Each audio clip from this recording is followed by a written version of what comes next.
I'm going to start off talking about a particular aspect of my work that's been taking up a lot of my time recently because it's sort of generated a controversy which is sort of ongoing.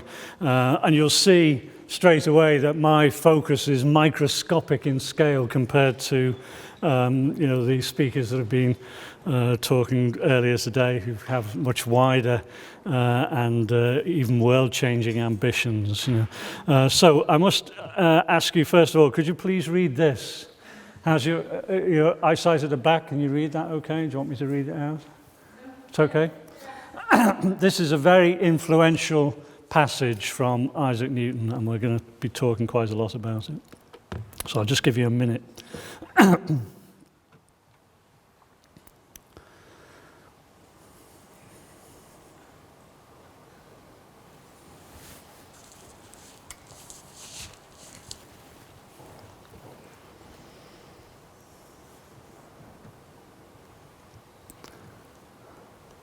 This is going to look good on YouTube, this bit.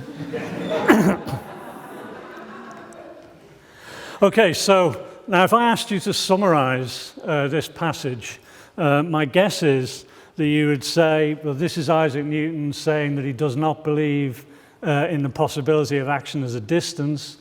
Things can't affect one another at a distance without contact action. And what's more, you would probably say he says so in no uncertain terms. He doesn't just say, maybe there's no such thing as action at a distance, or perhaps there's no such thing. He says, I believe no man who has in philosophical matters a competent faculty of thinking can ever fall into it. So nobody could believe this unless they're an idiot, seems to be what he's saying, right? So in this case, therefore, I'm hoping that in 10 or 15 minutes' time, I'll have persuaded you that that's not what he's saying here. Right? You're misreading it. Okay, so bear that in mind. But if we take that as that he is in fact rejecting action at a distance here, then he's fitting in with the age-old standard view, first put forward by Aristotle in the sort of 3rd century BC, and became, the accepted belief amongst, intellectuals, the educated. And here it is, given the authority in the 13th century of Thomas Aquinas, no agent can operate immediately where it is not. And even in 1690, John Locke, in his essay concerning human understanding, another extremely influential book, says it is impossible to conceive that body should operate on what it does not touch, which is all one as to imagine it can operate where it is not. And of course, this has been reinforced, this rejection of action at a distance, by the new mechanical philosophy, so-called, of the 17th century. This, some of you may recognize, is a depiction of how magnetism works from Descartes' Principia Philosophiae of 1644. So here we have a magnet, and these little circles are either smaller magnets or pieces of iron, and Descartes wants to reject action at a distance. Of course, a magnet looks as though it operates at a distance. A piece of iron will jump to the magnet across space, so it looks as though it's acting at a distance. But Descartes says no. What happens is that magnets are continually giving out streams of particles, leaving from one pole, circulating back into the other pole, and they travel through these pores, channels that you can see through the magnet, and there are likewise pores in here, and the pore, you can see that these have little twists, so they're screw-threaded particles, and the idea is that if these have a right-hand thread and they meet a pore here which has a right-hand thread, then they will burrow into the pore and draw this towards the magnet, like a corkscrew pulling the cork. But if a particle with a right-hand thread meets a pore which has a left-hand thread in it, then they'll push the magnet away. So that's how magnetic repulsion occurs. So there's no action at a distance. It's done by contact action by these invisible particles. Okay, and you can reveal the existence of these invisible particles experimentally by laying a piece of paper over and sprinkling iron filings on, and tap it, and the iron filings will sort of make a pattern like that, which shows that these particles are flying through space. Okay, so action at a distance then has been thoroughly rejected throughout the ages, except of course in the occult tradition. I mean, famously, people who subscribe to the occult beliefs often, not always, but often do embrace the possibility of action at a distance, but not in mainstream philosophy and science. Okay, but that first quotation I showed you from Newton, this one, I'll talk more about this and explain who Bentley is in this letter. But this is a private letter that Newton wrote.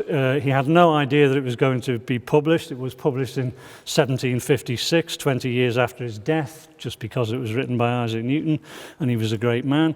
But he had no idea of that when he wrote it. It was just a private letter. Okay, so now let's look at something that he published. So this is in a printed work. These are the queries that he put at the end of the Optics, which is his second most famous book after the Principia Mathematica. 31 queries in all. I've just given you 3 here. Query 1, the very first one, do not bodies act upon light at a distance? Right. Query 29, polluted substances act upon the rays of light at a distance and reflecting and inflecting them, and the rays mutually agitate the parts of those substances at a distance. And this action and reaction at a distance very much resembles an attractive force between bodies. Okay, so this is in print. And query 31 is the last of these queries in the Optics, the very last entry in the Optics itself. It brings the Optics to a conclusion. It's the longest of the queries, the richest and most influential, and it begins, have not the small particles of bodies certain powers, virtues, or forces by which they act at a distance, not only upon the rays of light, but also upon one another for producing a great part of the phenomena of nature. So Newton in print is willing to talk quite freely about action at a distance. And in fact we can see, this is an unpublished work by Newton, but we can see when Newton begins to believe in action at a distance.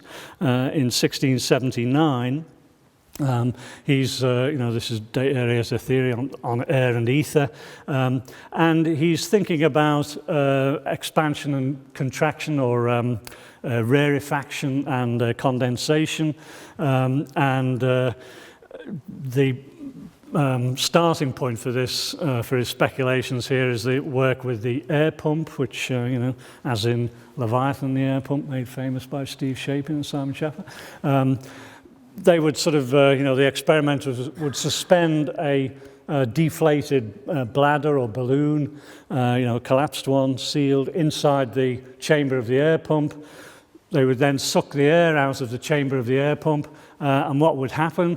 The bladder wouldn't simply remain hanging limply. It would spontaneously, immediately inflate itself, and sometimes it would inflate itself so strongly that it would actually burst the bladder or the balloon. In other words, the air particles are trying to get away from one another, and the standard explanation in the mechanical philosophy was to say that particles of air were like little coiled springs that were sort of compressed, and then in the air pump they expanded, the springs extended themselves to their greatest extent. But Isaac Newton rejected that because he said the expansion is much too great. I haven't got a quote where he says that, but believe me, I could have given you one. But here he says air is expanded to double or treble or even 100 or 1,000 times its normal volume, which would hardly seem to be possible if the particles of air were in mutual contact. Okay, so, but if by some principle acting at a distance. So, speculating like this in 1679, he comes to his own conclusion that actions at a distance are possible when we're dealing with rarefaction of gases. And this was a sort of interesting year for Newton, because that same year he also got a letter from Robert Hooke, who was the man who was doing the experiments with the air pump alongside Robert Boyle. Robert Hooke wrote to Isaac Newton, and in this letter he gave Isaac Newton on a platter, as it were, the universal principle of gravitation.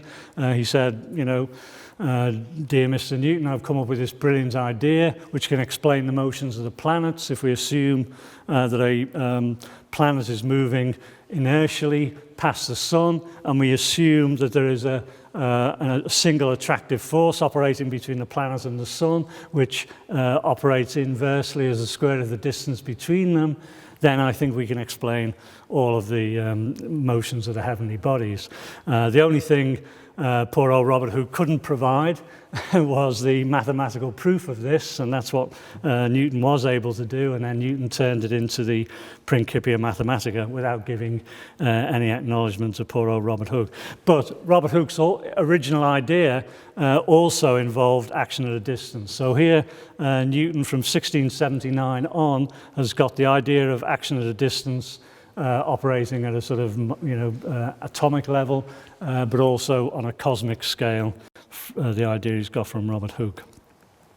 Here he is in a letter to Leibniz, his great rival, rejecting any suggestions that the space in between the planets is full of some kind of matter, a bit like the picture I just showed you of magnetism. There was a similar account of how the planets were moved through the heavens, you know, with invisible particles pushing them along and so on.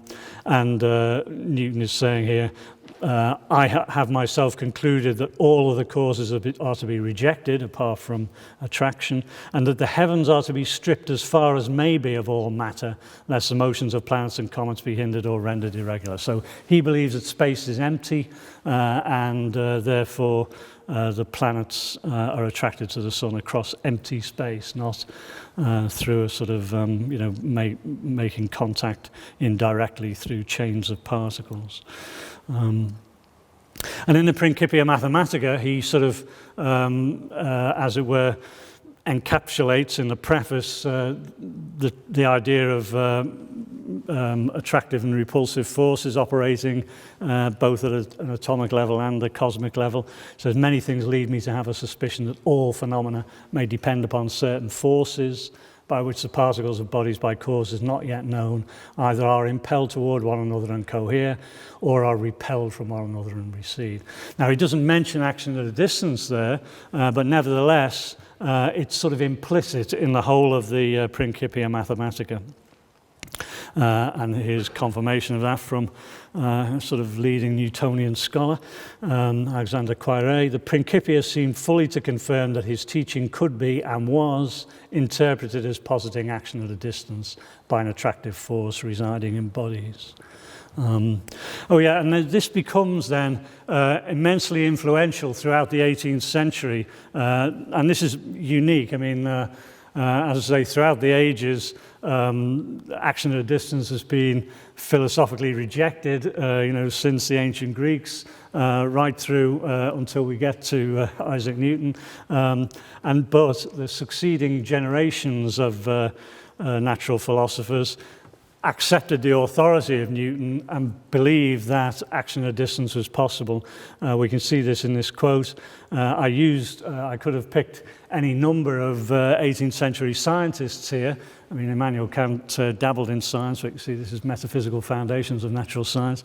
He also published a work on cosmology, but he's more known as a philosopher. But anyway, I used Immanuel Kant because, let's face it, he's no slouch when it comes to a capacity for thinking rational thoughts.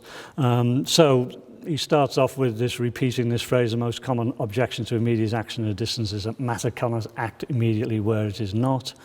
And then he talks about the relationship between the Earth and the Moon.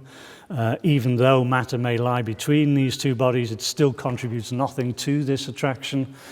So therefore the Earth acts immediately as a place where it is not, which is apparently contradictory. But then he says, finishing off, in truth, however, it is so far from being contradictory that one may rather say that everything in space acts on another only at a place where the acting thing is not.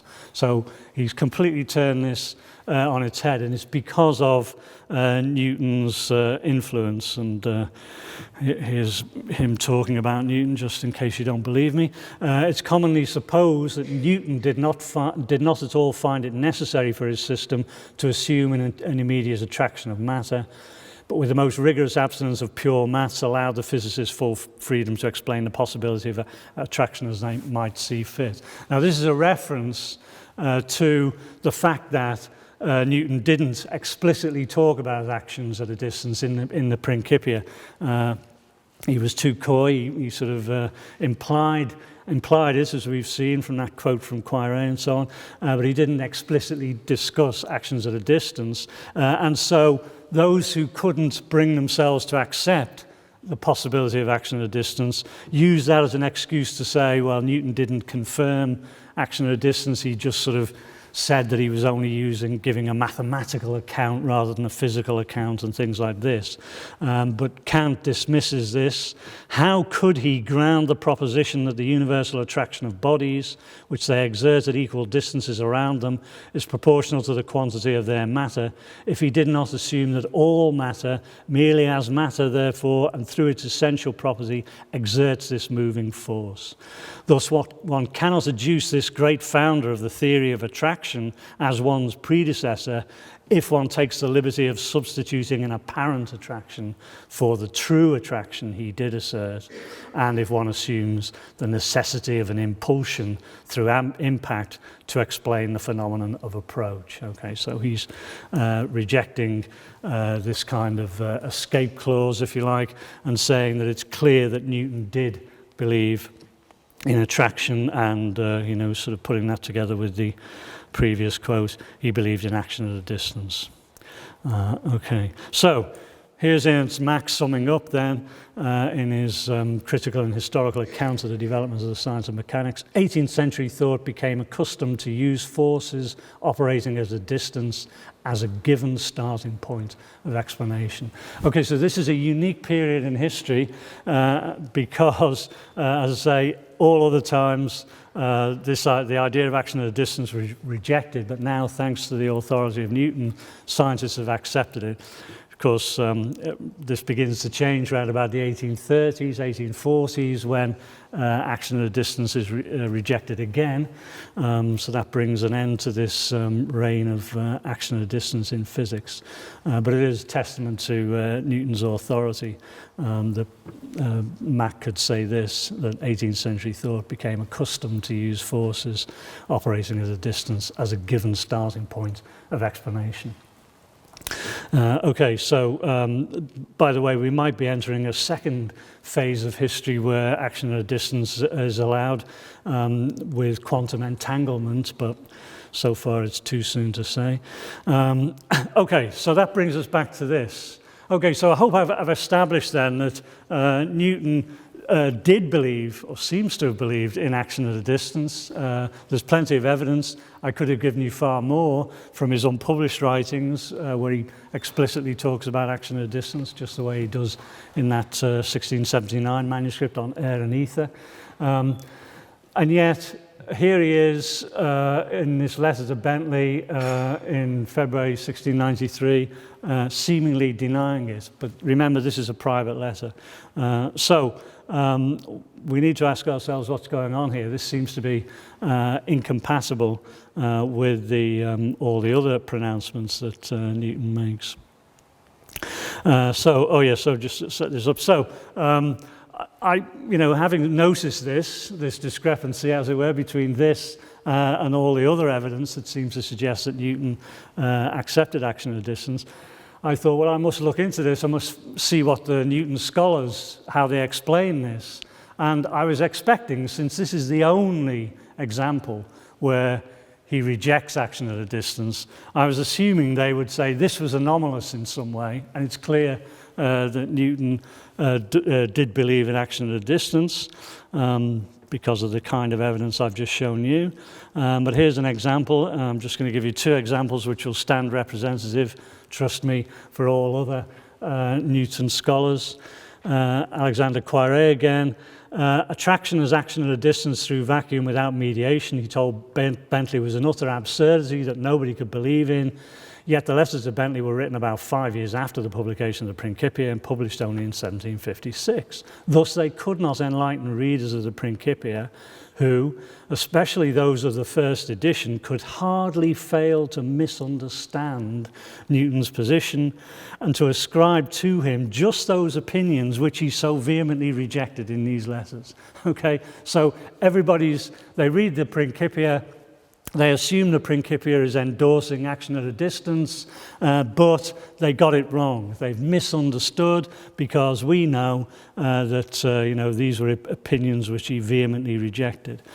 So in other words, what Poiré is doing here then is letting the passage in the letters of Bentley override all the other evidence. He's assuming that passage tells us what Newton really believed, and all the rest is misleading, likely to lead us to misunderstanding.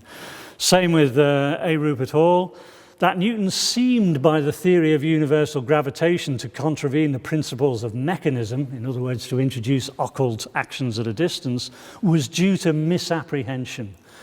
Though certain phrases in the Principia might seem to indicate the contrary, he did not believe the two masses could attract each other at a distance. And again, he goes on to cite the letter to Bentley. So this is remarkable that, this letter is allowed to override all the other evidence. And what's more, nobody, neither Rupert Hall nor Poiré nor any of the other Newton scholars who discuss this, and they all discuss it in the same terms, trust me, none of them explain why they are privileging this particular passage. So I thought, well, this needs looking into, this is very strange, so I decided to try and find out what was going on, so I'll set that up. Okay, so let me just tell you about, this letter to Bentley. The first thing I thought was, why did Newton write this letter? What's going on here? What led him to read this letter? And in particular, what does he mean by the last clause of the second position I like very well in the first line? Okay, so what's happening is that Richard Bentley is an up-and-coming Anglican clergyman. He later becomes Master of Trinity College, Cambridge, but at this time he's just a sort of junior guy in the church, and he's trying to make a name for himself. And he's been appointed to give the first Boyle lectures. So Robert Boyle, when he died, left in his will some money so that he could set up, so that people could set up a annual lectureship, which was supposed to combat atheism. Richard Bentley was the first person chosen to give these lectures, and he decided, off his own bat, he didn't know Newton personally, he just decided that he would use Newton's physics to combat atheism. The old design argument that, according to Newton, the world system works so well, it's all mathematically precise and so on, therefore it must have been designed by an intelligent creator. That was essentially Bentley's overall argument. So he's already given the Boyle lectures, but now he's been invited to publish them. And of course it's one thing to deliver the lectures to a crowd of people who wouldn't be able to sort of take notes easily in those days, but it's quite another to sort of commit yourself to print. So before committing himself to print, he decides he must write to Isaac Newton and make sure he does not get Newton wrong. Okay, so he's written to Newton previous to this letter and said, this is what I'm going to say in the published version of my lectures. Is everything okay, or do you need me to correct anything? So that's the background. And so the last clause of the second position I like very well is a reference to something in a letter from Bentley. So I went to the letter that Bentley wrote to Newton. You'd have thought some Newton scholar would have done that before me, would you not? But if they did, I don't know what they made of it. But anyway, this is, if we look in Richard Bentley's letter, the crucial part, what was it again? The first phrase, a part that I like very well, or whatever, that he said in the first line. It says, "'Tis unconceivable that inanimate brute matter should, without a divine impression operate upon and affect other matter without mutual contact. Now, I hope you can see straight away that that's a very different kettle of fish there. He's not saying action at a distance is absolutely impossible. It's completely inconceivable. Makes no philosophical sense whatsoever. He's not saying that. He's saying it's inconceivable that matter can operate upon and affect other matter without mutual contact unless God makes it possible. In other words, that's what the without a divine impression means. So for matter to attract other matter at a distance, God has to be involved to make that happen. And indeed, what happens in the final published version in his actual lecture, published version of the lecture, Confutation of Atheism from the Origins of the Frame of the World, action at a distance has actually been dropped out. And he says that such a mutual gravitation or spontaneous attraction can neither be inherent and essential to matter, nor ever supervene to it, unless it's impressed and infused into it by a divine power. Okay, so bear that in mind now when we go back to, this is the opening phrase of Newton's this passage in the letter to Bentley. So the last clause of the second position I like very well. Okay, so that's this, the top one. It is inconceivable that inanimate brute matter should, without the mediation of something else which is not material, operate upon and affect other matter without mutual contact. Now, can you see that's the same? He's just repeating what Bentley has said. So he's not saying it's, action at a distance is absolutely impossible, inconceivable in any circumstances. He says it's inconceivable without the mediation of something else which is not material, okay? And by that he means God, okay? So he's not talking about a medium, like a sort of ethereal medium filling up space, through which gravitational attraction is somehow transmitted in a sort of series of contact actions like the picture we saw earlier of Cartesian magnetism. Mediation, we could say, a modern word would say without the intervention, say, of something else which is not material, without the intervention of God, or without a divine impression, or unless impressed and infused into it by a divine power. Okay, so Newton is simply repeating what Bentley said, okay? I hope you agree with that, but we can talk about it later. Okay, so here's the whole thing again, except that I've taken out one crucial clause, which I'll show you in a minute. I've just taken this out. And I think if you read this now, you'll see that basically he just makes the same point.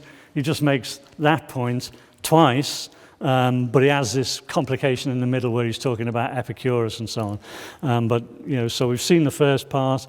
He's repeating Bentley. And then he says that gravity should be innate, inherent, and essential to matter, so that one body may act upon another as a distance through a vacuum without the mediation of anything else is to be so great an absurdity to believe no man, blah, blah. So without the mediation of anything else, if we assume that's God in this case, then again he's just making the same point, that action at a distance is not completely impossible, it's not absolutely impossible, it's not a contradiction in terms, because an omnipotent God can make it so. If God can say, let there be light, and there was light, then God can say, let matter attract other matter at a distance, okay?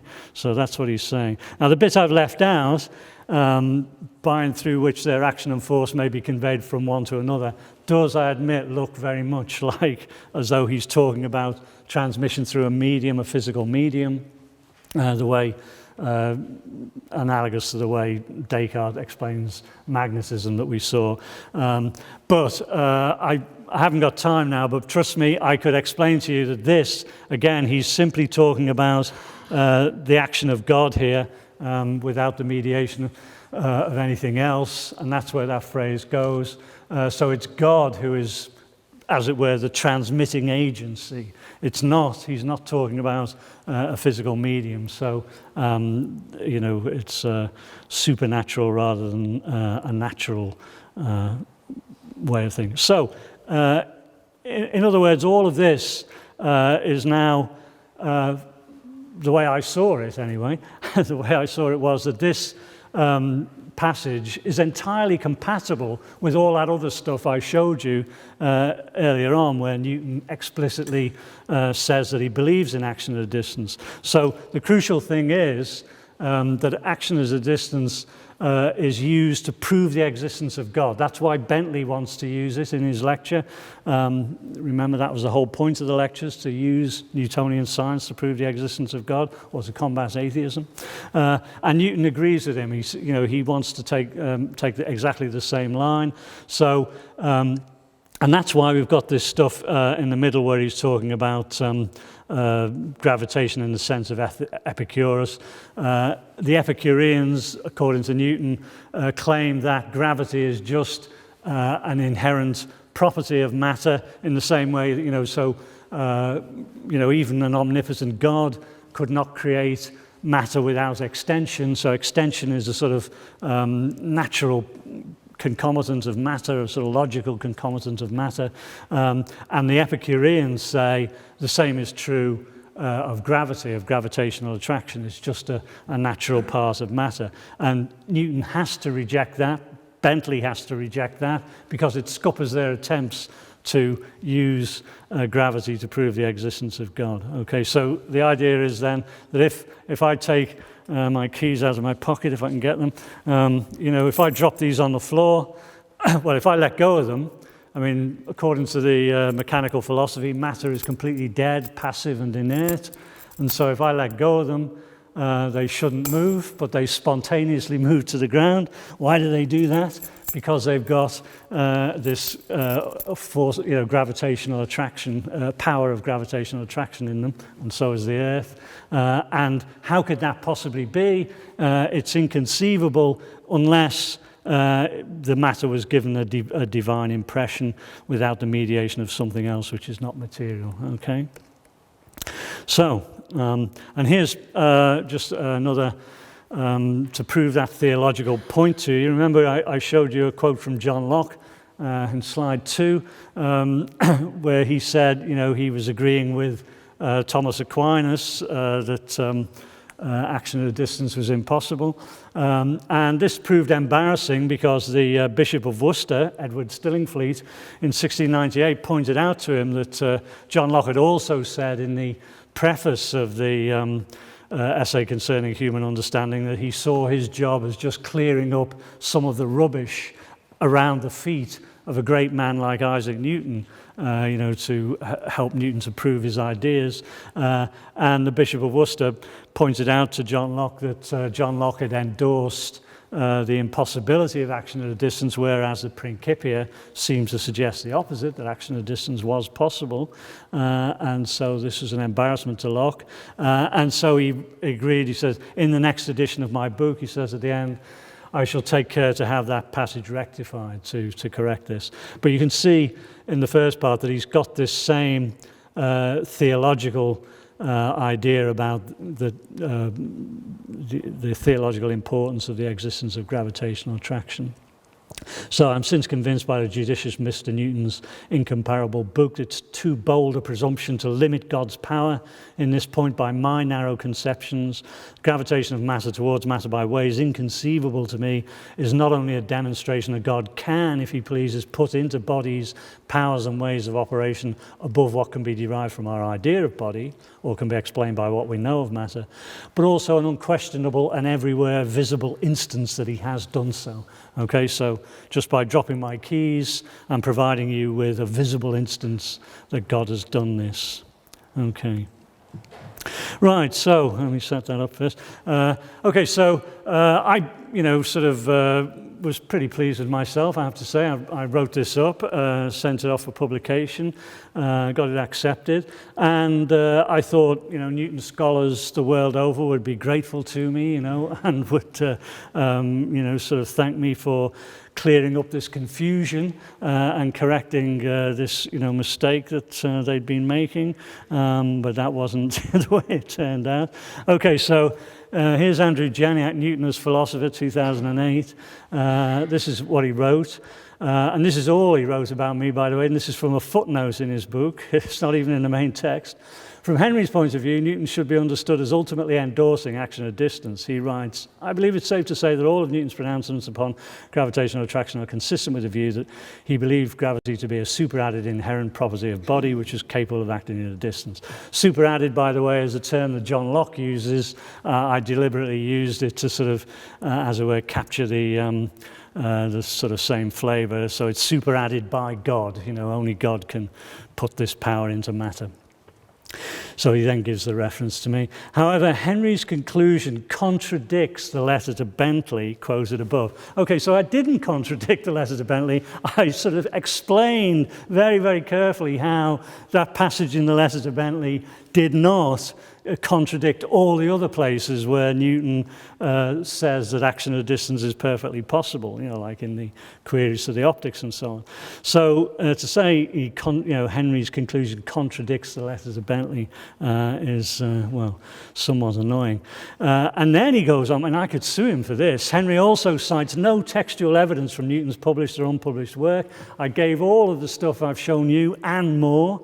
Instead, his evidence consists only of comments from Bentley, Clark, and Coates. Well, I gave the quote from Bentley that I just showed you to try and, you know, help you to see what's going on in the passage that Newton wrote in the letter to Bentley. You know, so it's true I did use Bentley and Clark and Coates to, as it were, clarify what it was that Newton was saying. But I also quoted from Newton himself. So to say he cites no textual evidence from Newton's published or unpublished work is an outrage, frankly. And then in his latest thing, which came out in 2013, my latest piece that I've just published has just appeared in the same journal as a response to this.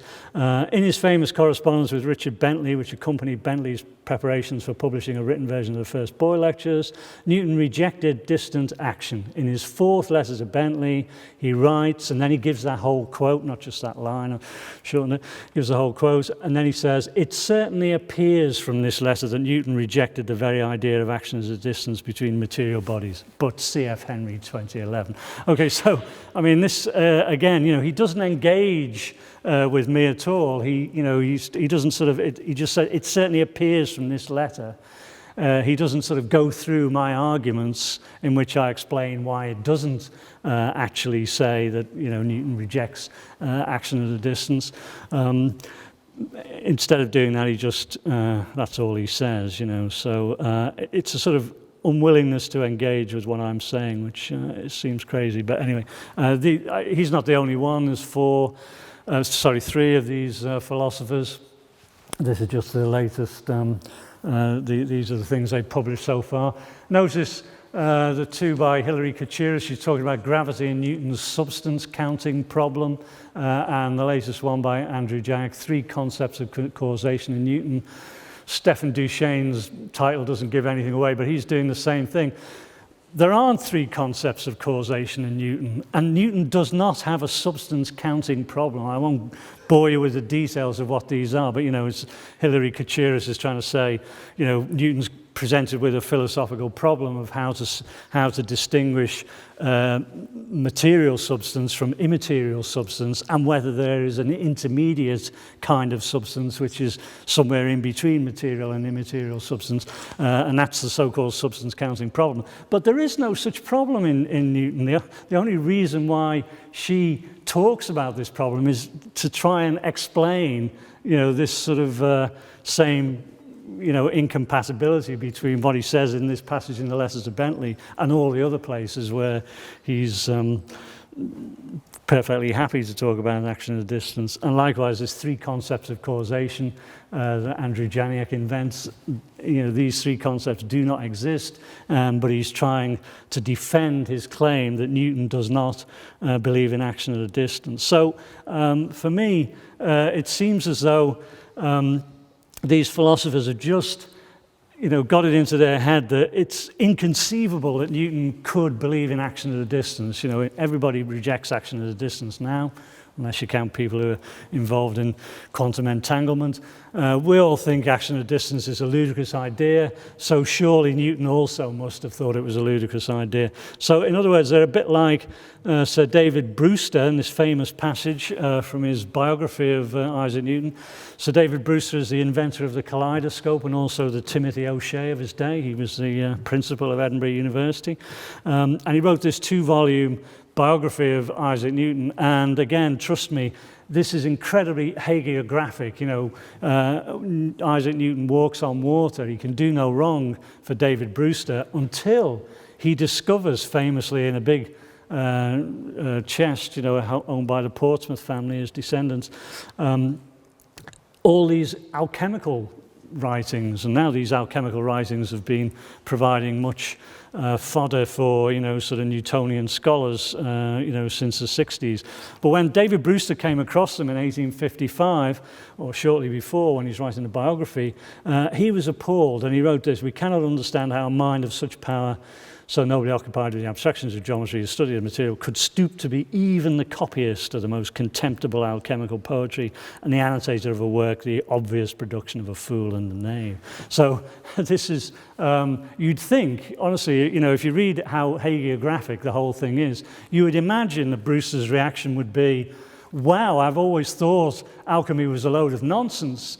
But if Isaac Newton's, spent so much time on it, then maybe there's something in it. I should look into it. But that's not what he does.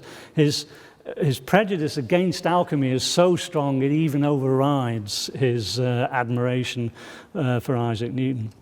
But we now know, by the way, that Isaac Newton spent far more time, far more of his career studying and writing alchemy than he did on, sort of anything that we might recognize as mathematical physics or optics. And notice he uses the word copyist. He could stoop to be even the copyist of the most contemptible alchemical poetry.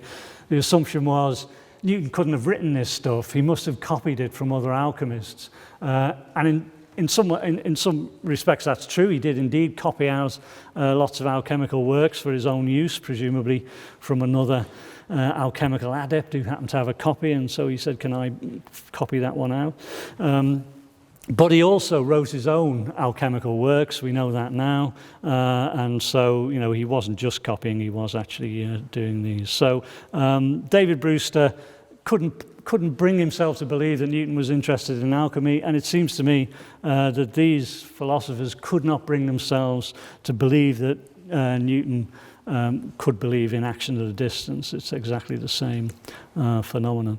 And let this stand then as a sort of example, if you like. I'll sort of try and widen things out a bit now. A sort of example of commitment to theory, people sort of,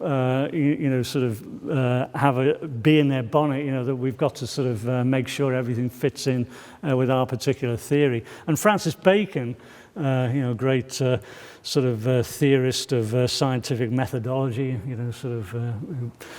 major proponents of the experimental method and so on. In his New Organon of 1620, he was already onto this. He knew that if you have a preconceived theory, then you can shoehorn your observations in to fit in with your theory.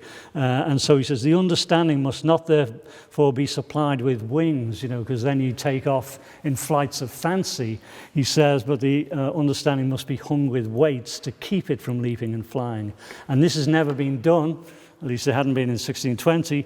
When it is done, we may entertain better hopes of the sciences. So Francis Bacon wanted to urge people to, it's admittedly Francis Bacon's own philosophical method is unworkable, but, he was sort of reacting against the sort of Aristotelian, the commitment to an Aristotelian set of theories, that everything had to fit in with what Aristotle said or with what Thomas Aquinas said and so on. So he's reacting against that and says, no, we should, the pure form of his philosophy was that we should simply gather facts, first of all, in a theory-free way, and then only at the end, when we've got all the facts in, should we then look at the facts and see if a theory emerges. Now, of course, that's unworkable. You can't simply gather facts, in a random way like that. You do need a sort of theory, but you can at least make sure that your theory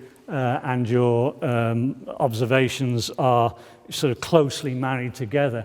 And that's why I want to say that I'm not opposed to theory, wholesale across the board. Of course, I'm biased, I know, but I'm a great admirer and devotee of the strong program, their theory, and for me, one of the best encapsulations of the strong program is in this famous article by Steve Shapin, History of Science and its Sociological Reconstructions. And here he's, I don't know if we need to say, but he's saying that there's a folk wisdom among many philosophers of science and some historians that sociology of science can't be done, holds that there are as yet no examples of work in the history of science that show the propriety and value of a sociological approach to scientific knowledge. And so what Shapin does in this article is he finishes it off with 150-item bibliography in which he shows that this is being done, and the text is sort of summarizing, discussing how these different 150 different works do just that. Here's another quote. He says, "I will not deal with programmatic statements." Okay, so he's not interested in developing, as it were, a sort of an abstract theory. I will make only brief references to some admirable and often historically sensitive theoretical literature. But it would be quite incorrect to regard empirical literature as if it were merely a testing of some theoretical program. Even though empirical work has an important bearing on the validity of theoretical positions, its significance may only be properly appreciated if it is understood on its own terms. Okay, so the empirical observations of the historian, or presumably the sociologist and so on, have to be understood on their own terms, and when you understand them, you can sort of marry them up with a suitably, sensitive theoretical sort of underpinning, but don't develop or try to develop your theory beyond that or independently of the empirical evidence.